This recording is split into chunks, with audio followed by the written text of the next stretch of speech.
Okay, so this is Hachi Clan campaign, session 8 and 9. Our heroes come back to the bar to discuss their plans. Newallen is just, they put him into our emissary's bottle to keep him somewhat fresh and to give him a proper military burial when they get back to camp. Um, they see the captain that they sunk one of the ships at the bar, and they go into this. They walk into this bar and are going to try to stay the night at a safe location and get themselves a half decent rest. So this bar has both. It's kind of a two-story affair. One is above ground, one's below ground, and that below ground one walks out onto the docks. And you can also stay on a few boats that are on the docks. So they decide to be like, well, we'll stay in one of those cool boats. So that's kind of they're going to be their sleep location. Before they go to bed, our emissary is going to try some of the local teas that are around, and there's a few different weird types. There's this strange tea that he finds out is actually from awakened shrubs. The center of an awakened shrub kind of looks like a spider, and when dropped into boiling water, it kind of curls up underneath and kind of does the spidery thing, and then lets off this kind of tea-colored, kind of browny red burst, and the whole cup becomes that color, and it's apparently very, very good. There's also kind of a ball tea that you put in, and then it kind of opens up into a flower. And this classical black tea, which in this area is really common, but on the Crawlish mainland, it's really, really rare. So he's trying to make these connections to make himself more money. They have themselves a long rest, finally, and they have to finally go to Di Savara, the scientist who had done all this work to figure out, the secrets of this lake. And they're like, well, maybe it just changed. And they don't tell anybody that they were the ones who changed it and probably destroyed their economy.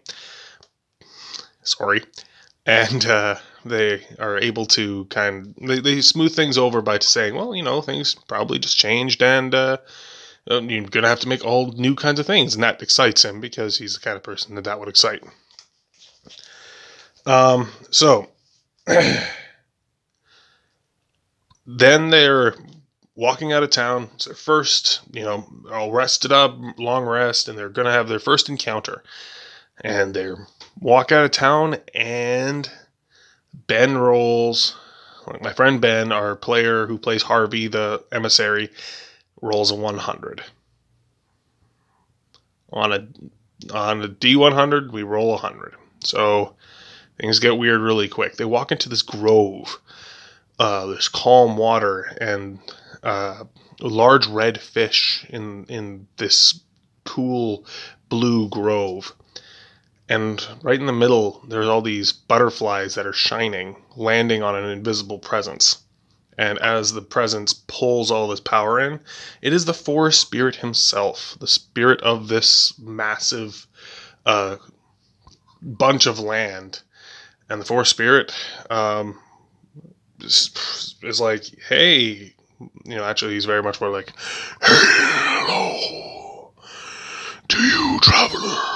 He's got his kind of deep, breathy voice. So when he breathes in, time looks like it passes really quickly, and then when he breathes out, it looks like it goes backwards. So it's like he breathes in, and all the trees go from like they're green to orange to yellow to like dead, and then he breathes out, and all that energy dissipates back, and then he breathes in, and it's winter, and he breathes out, and it's summer. It's just really interesting.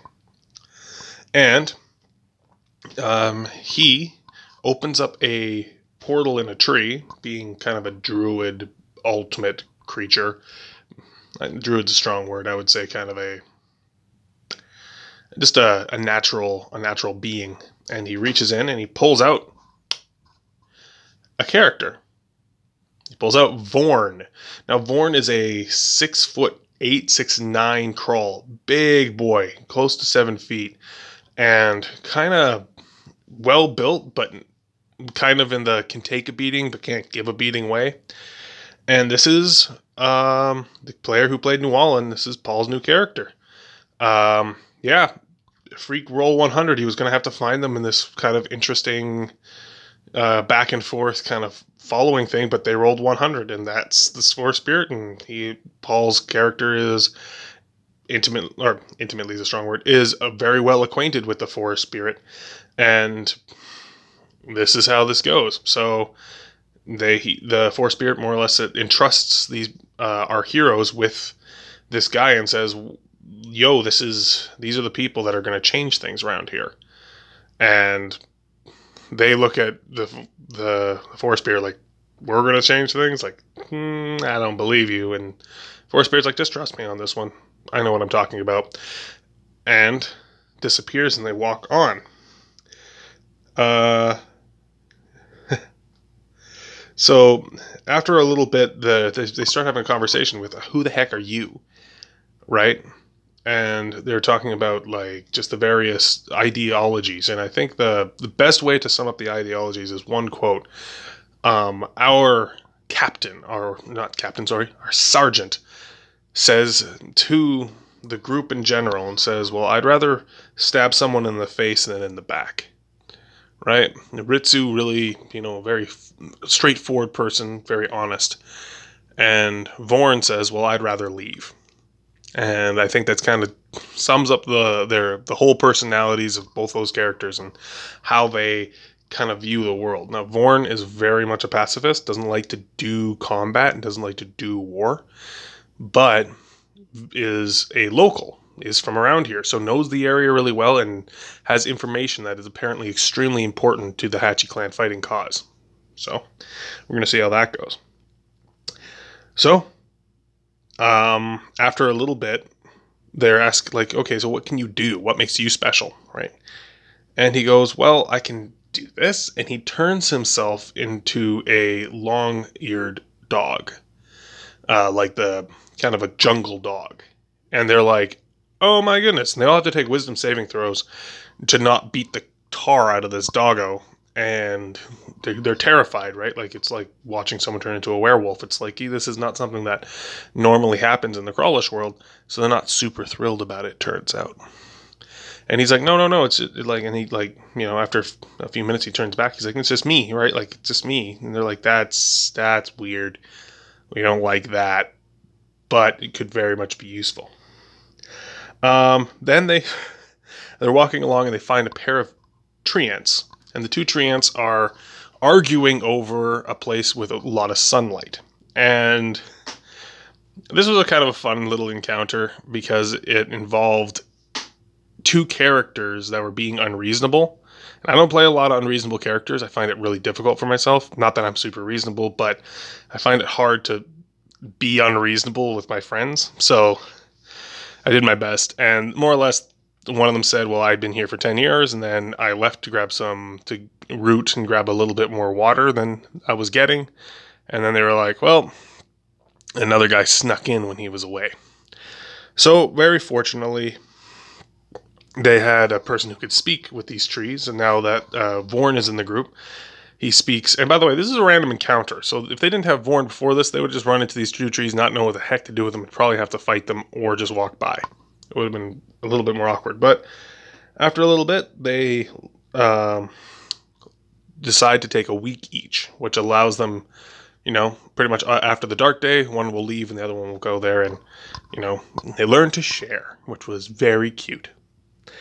After that, they find themselves a wandering scholar, a form scholar. Now, form scholars are a Hachi clan wizards.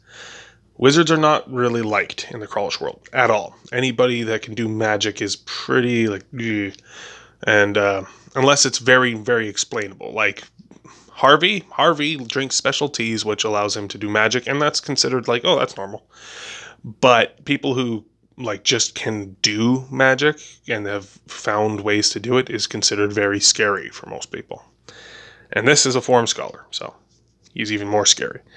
After a little bit of talking, he's like, "Hey, does anybody want a favor?"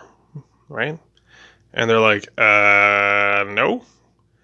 Well, at least Ritsu and Harvey are like, no. And Yama, being excitable, and Vorn, being new, are both like, "Sure, why not? We'll do this." And he turns them both into great eagles because he can do that. And they're like, oh, well, cool. And it cuts almost a half a day or a full day out of travel for them because they're like, oh, thanks, buddy, and just fly off. But I get the feeling that it's probably, probably no good. And more or less at this point, the player Ritsu again is just like, I've seen enough. Just closes their eyes, gets lifted up by the eagles, like, nope, I'm done. I don't want any more of this. And then they find bandits in the woods. They are bedding down for the night, and there are bandits that come up and try to attack them at night. They have a bit of an interesting encounter. One of the bandits is, I gave him the stats of a hag, so it was a tough fight, but they beat the tar out of him. And Vorn more or less used Entangle to shut down their push forward, and then used a suggestion, just be like, you should probably just leave and have a good night. And everyone, like the character or the baddie, failed their save and just walked off. And then the other ones are like, what? No. And in the meantime, Yama and Ritsu were beating the tar out of somebody, and Harvey failed a save, and because hags got really scared and ran off. And ran right into a buzzing a crawl with large bulbous armor built around them, and the armor looks like it's made of paper, and the crawl buzzes. And he has found himself what's called an accursed hive, which is when a crawl dies in an area that he probably shouldn't have been in the first place, and the animals are in an area they probably shouldn't have been in the first place. This is where darkness gathers, and the wasps in this case have gained sentience and have taken over a crawler's body to try to learn what purpose they have. Now, just because it was made of things that are bad doesn't mean necessarily it's bad. It can be good or bad. That's that's at the whim of the hive itself. But very creepy for everybody involved.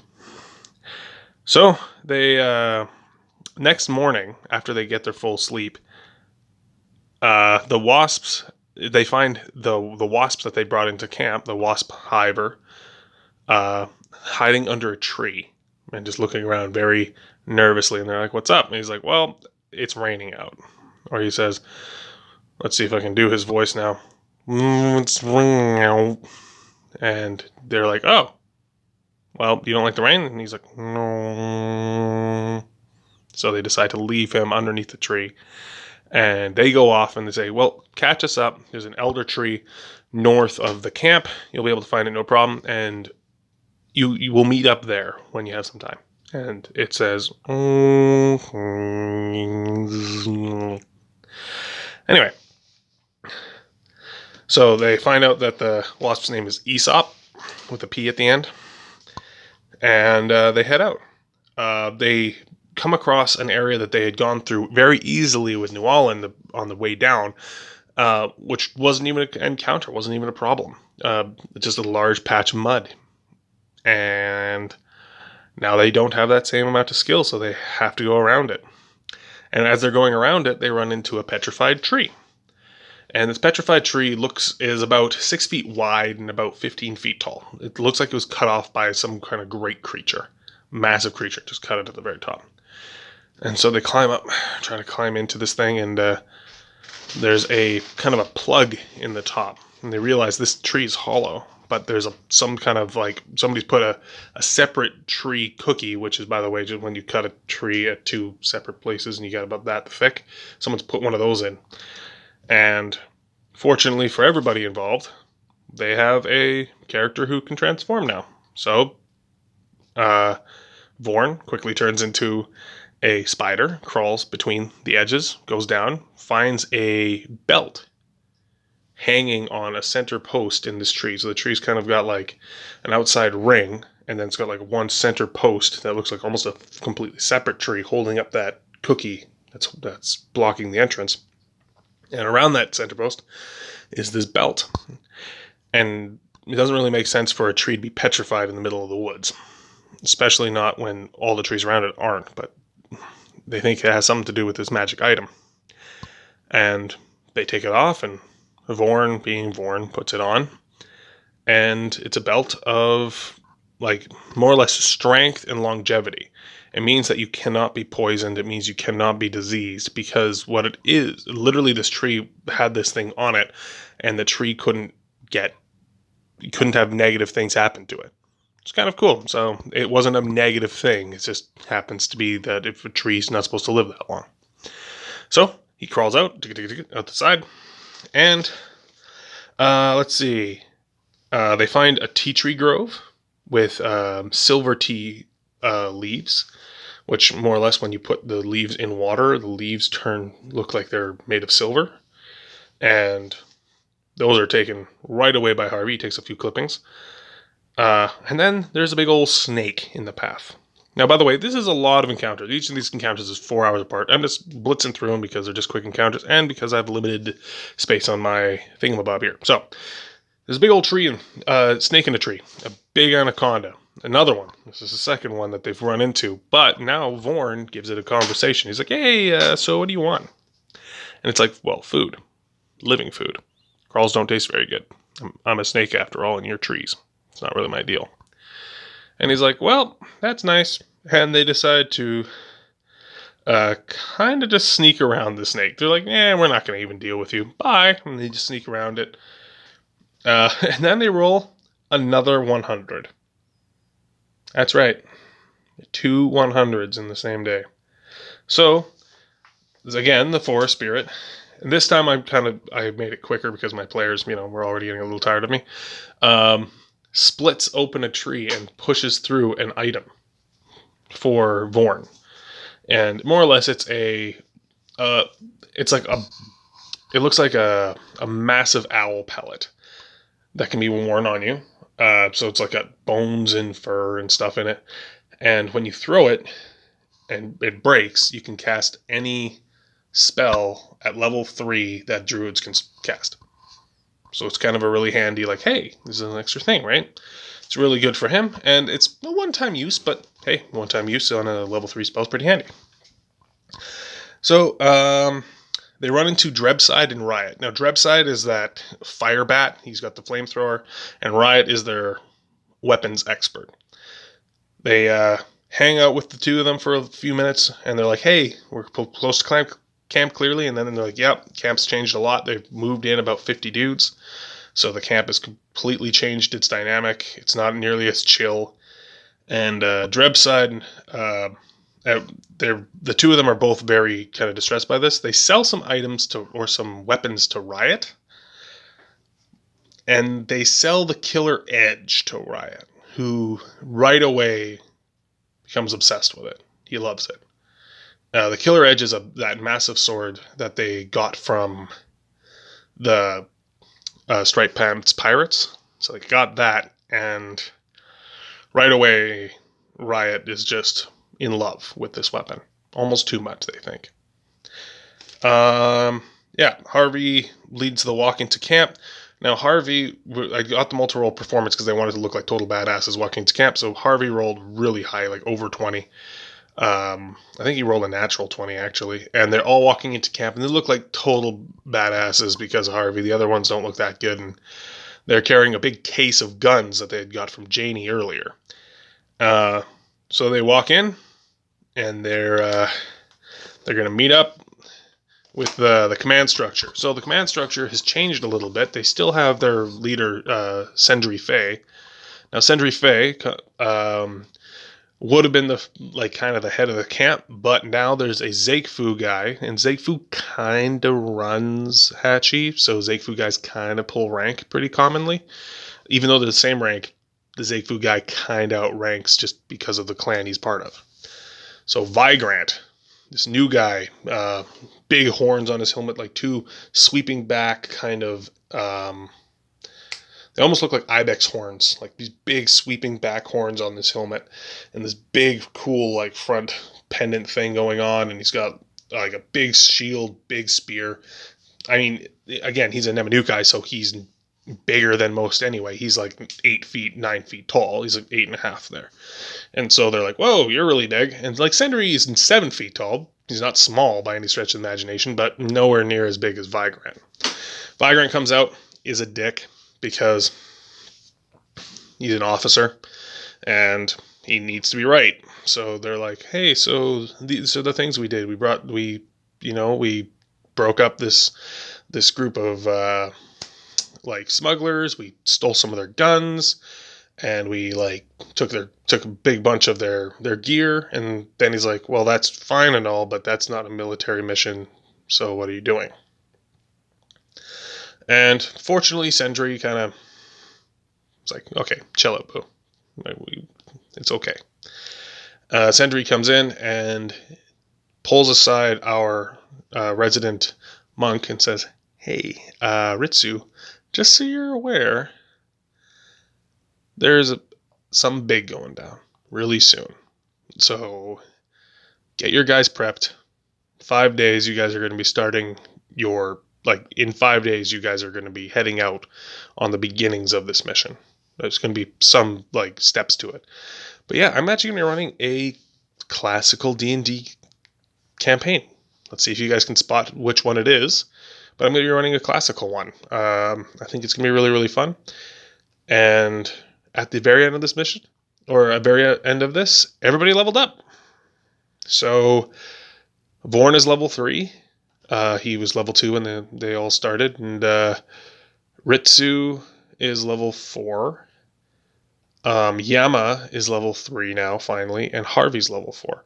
I'm going to be writing them all stuff and giving excuses for all these things, but more or less because they finished 2 missions and because they wrote really good reports, the command structure has deemed it fit for Ritsu to get grafted. So Ritsu was Ritsu Rei, is now Ritsu Fei, because they're now part of the command structure. They're actually part of the family now.